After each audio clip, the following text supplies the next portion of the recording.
This video is brought to you by the official ending of the Alicization arc. You heard that right, Kayaba putting everything on the line to save Ocean Turtle, Soulsman getting dragged to the depths of hell by Alicia, and Kirito and Asuna fly off to the everlasting Underworld wrapped up the entire Alicization arc. So before we move on to Alicization's epilogue with another massive tease for the future, welcome everyone, it's me Gamerturk, your best source of Art Online information, and this is Alicization Explained, featuring War of Underworld episode 21, Beyond Time. Short overview, we have completed chapter 23 part 3's remaining half, which is just a vague way of saying the other page, as well as the preceding Ocean Turtle portion, parts 1 and 2 of the same chapter. 39 pages total adapted, so below the 40 threshold, thus none of you should be surprised when I say this was almost a pitch perfect adaptation. But if you're new to my Explain series, what I do here is essentially provide you all the vital information on characters, events, action, lore from the source material, light novels, things that the anime did not convey properly or just did not have the time to, so you can still see the full picture. If you want to jump to specific events, timestamps will be in the description along with Amazon and Book Depository affiliate links, so you can grab the light novels for yourselves. Remember, since we're in the maximum acceleration phase now, it is the perfect time to read Moon Cradle, the 2-volume side story that takes place a year and a half after the acceleration began inside Underworld, and it's something that the anime will not be adapting in the Alicization season, so I recommend you jump on that. But with all that out of the way, let's cast away the sly foxes spreading misinformation and get on with Alicization Explained.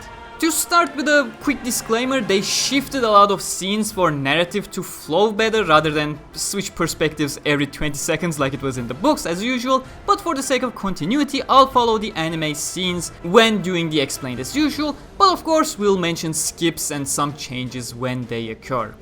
This week, we start shortly before where we left off, which should also answer a question, or rather confusion some of you had, asking me for clarification during the weekly Q&A video, but I glossed over it as this episode was bound to answer it for you. Right after Subtlizer was defeated and Alice was ejected, seconds before the maximum acceleration phase began, Asuna contacted Rinko, so it should be clear that Subtlizer did die before the acceleration began, and we'll get back to what happened to him in a bit.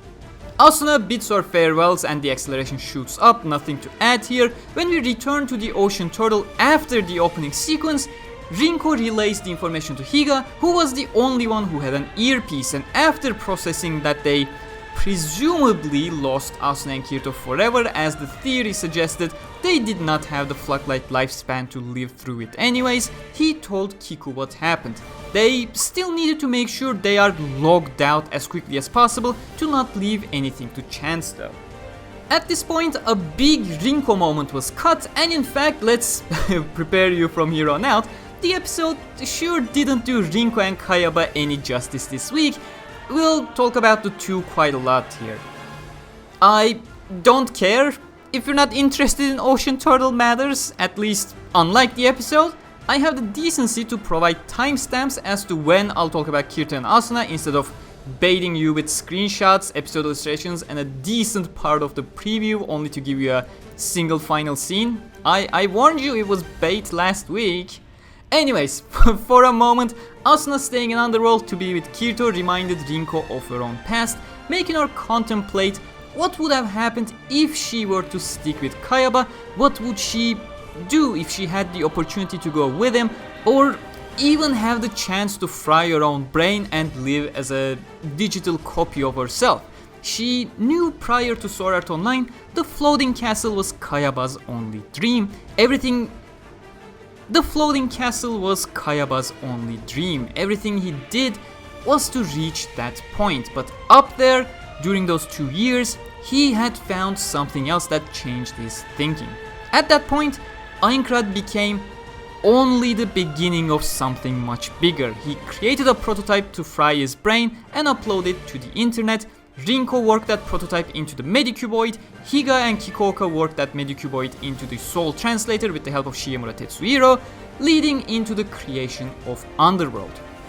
But Rinko thought that could not simply be Kayaba's end goal. He could not possibly have foreseen this exact course of events when he gave the seed to Kirito. he had to have an idealistic goal, not such a specific one. For such a long time, why had he never shown himself and kept silently observing all the events? Underworld was not his final destination. There had to be something further into the future. She initially thought about putting Alice into Neemon to have a chat with her, but decided against satisfying her curiosity in the middle of a crisis that they were having at that point. Also being unsure how Alice would react to the metal, borderline non-human looking body, but at that point Nakanishi spoke to her that pulled her out of the train of thought. I like that they included Rinko's line about the time difference. It's only one of those small things I believe to be important simply due to our brain's incapability of processing big numbers. Like 5 million times speed is, yes, it's high, it's a big number indeed, but it's so big that your brain gives up on understanding it, has no reference to compare it to, whether a million, 2, 5 or 100, your brain just stops giving a shit. So the 1 minute past, 10 years past line is one of those little big things to give you a reasonable reference point. I find it funny that they included Higa and Kiku's chat going down the stairs with "there's a reason I'm doing this," as that chat has absolutely zero context without Higa's inner monologue of how out of character it is for Kikuoka to risk his life to save the kids, since as a soldier, he above all else should be prioritizing the safety of Alice, even if it means Asuna and Kirito would become martyrs in the process. Of course, Kikuoka is not lying when he says the worst outcome, which is obviously referring to the reactor itself, but the guy is as good as he ever is when it comes to hiding real intentions. As I mentioned, even back in the Human Realm Arc Explained videos, you won't see Kikuoka lying all that often, but not lying does not mean he isn't constantly hiding his true intentions and goals. We'll get back to it just some other day. Moving on to the Soulsman scene with Alicia, probably the highlight of the episode to be honest. This is a scene they skipped last week, by the way. It's quite a basic scene, but creepy as hell, with Alicia Klingerman dragging Gabe to hell along with other souls he had taken throughout his life, and especially when they showed Alicia's ear bleeding, the same spot Gabe injected her from as his first kill was a particularly good and still very much creepy touch. You can take the scene however you want, you can think the scene is real, you can think it shows what Gabriel Miller imagined in his final moments, or just a symbolic scene to give Gabe a satisfactory dragging to the depths of hell. Not like it matters too much, as the creepy event itself does not affect anything else in the future.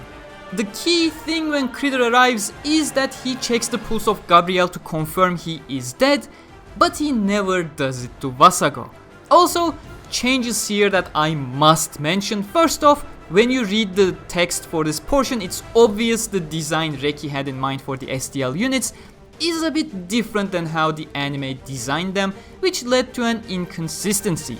It makes perfect sense for Gabriel's STL to be disengaged because he was logged out, when he died in Underworld, like the previous time he died as Vecta and got up on his own. But Vassago, at this point in time, he is still very much logged into Underworld. He is still the cedar tree in the middle of the dark territory, and thus it makes no sense for his STL to be disengaged like this.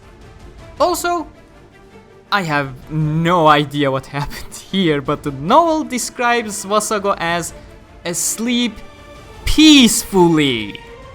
And the only difference was that his hair was now white. So I have no clue what kind of a peacefully asleep concept they have over in A1 Studios, but that doesn't look like it to me. I love that they included the hesitation of Critter when it came to the plan of destroying the ocean turtle though, although they cut out why Hans was so determined to make it happen. The reason is that Hans and Briggs were a duo who participated in countless operations before as a duo. Not like it matters all that much in the grand scheme of things, but hey, here's some bit of trivia. Back on the subcon, we sadly had a cut scene, going back to where I said they really didn't do Rinko and Kayaba any justice this week, despite being their episode.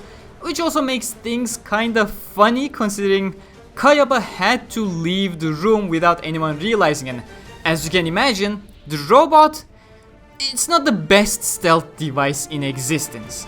When Nakanishi started moving, they suddenly heard a voice from the back of the room, only to see the prototype number 2 moving on its own, followed by a faint noise and a smell. Rinko recognized both immediately. They were the same she sensed on her first night on Ocean Turtle. They were all so real that day. She felt Kayaba's presence, but running out of her room to check around, nobody was around, so she just assumed it was just a dream caused by the memories. But here he was, speaking to her to have one final moment right in front of her as they hugged each other, and most certainly not for an entire minute after Kayaba showed himself to the enemy shooting at him with an assault rifle. And while the dialogue was included in the anime, the implication of the dialogue was completely removed because Rinko did continue to think about Kayaba's words after he set off. He was observing all this time, never making himself known. He could have rushed in to save Underworld at any point in time, assisted one way or another, but he had not. And he had made himself known this very instant specifically. The reason was very clear to Rinko, although she humbly forgot to mention a third person.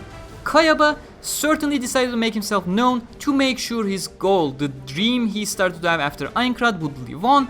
The real and virtual worlds became one, and the people he trusted to make that happen needed to survive the Ocean Turtle, Kirito and Asuna. And then there are things to say for the actual Kayabot scene itself. For starters, let me be honest, I hated this scene in the novels. It's one of those scenes I really do not like in the entire series. Not the chat between the two, it was a lovely one and heartbreaking to experience the events from Rinko's perspective, of course, but the implication of the entire Kayabot scene was that Kayaba literally incarnated in real life, which obviously isn't possible as incarnation is an underworld mechanic. If your batteries explode or if the cables providing you the power are gone, then no matter what you do, that robot will not move. That's my complaint for Reiki writing this. My complaint for the anime comes from the fact that they did absolutely nothing to rectify this. Belly on SAO Wikia had a very simple solution to this. Don't have the battery or cables completely destroyed, just severely fractured, thus the loss of power would be a safety feature of the robot to prevent the other pieces from exploding due to the failure. So if that were to happen that way, what Kayaba did would be to simply bypass the safety programming to keep the bot moving, and boom, perfectly reasonable explanation. But they didn't. They literally showed the battery itself explode, they showed blood coming out of the knees, and no, that is not oil. We know how oil looked in this red lighting a couple frames earlier. They added actual blood coming out of the robot, for God's sake. It's genuinely sad that even a good adaptation cannot stop sticking its head in its ass at least once. I was more than happy to just excuse the anime for this scene, even if it didn't try to fix it, because that was Reki's shenanigans. This time it was Reki, not the anime. But then the anime went ahead and made it even worse by adding a full-on explosion of the battery and actual blood. I don't even know what to say, really. I feel like A1 is contractually obliged to fuck up every couple of minutes of screen time. At least it's back to being regular oil after everything is over, so I guess lighting is still the excuse to pull here. I'll wait for Reki to explain the power issue with lighting too, who knows. But yeah, let me quickly advise you 3 things. Do not ask questions about the disappearance of Kayabot, do not ask questions about the disappearance of Kikuoka Seijiro, and do not ask questions about the disappearance of Poe's body. 2 of those will be answered soon, 1 will not.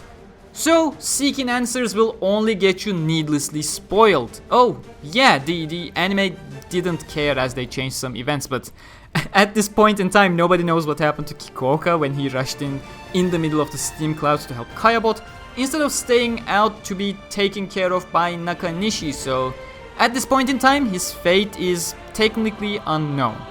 There are some other small things I can mention, like Critter sneaking out a memory card with some data to hope to negotiate for his survival, being both relieved and disappointed that the ocean turtle did not explode because he didn't want all that much blood on his hands. He got theorizing if Kirito and Asuna would be able to wake up, etc., those kinds of stuff.